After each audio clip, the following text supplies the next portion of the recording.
Hello guys, welcome back for another video of Service Reset My Car. Today I'm going to show you how you can reset the service indicator of a Volvo XC40 2018 model. After changing the filter or servicing the car, you have to reset the indicator on the dashboard so it won't come back again. Before we start, I want to mention our YouTube channel. Our channel is Service Reset My Car. We'd appreciate it if you subscribe to our channel. Have a look at our channel. We have more than 300 other videos on how to reset some kind of indicators or oil services. Any tips and tricks. If you have any questions, use the comment area and I get back to you as soon as possible. Okay, let's start with this one. The trick is to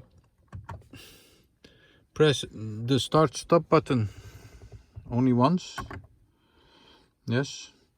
Then we have to press this button on the left side. Keep pressing that. Press the brake pedal and the start stop button on the right side and start the car. Once you start the car, you don't let go this button, and if it is correct, an indicator over here starts flashing 3 times. The information indicator, 1, 2, 3. Once it flashed 3 times, you can let go this and turn off the ignition again and check if the indicator for the surface has been reset.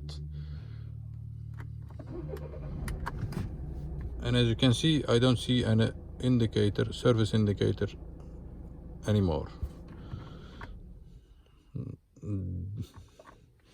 We have another indicator over here. That's a Volvo on call. That's the SOS button that doesn't function, so that's not the indicator I was referring to. This is not the engine service indicator.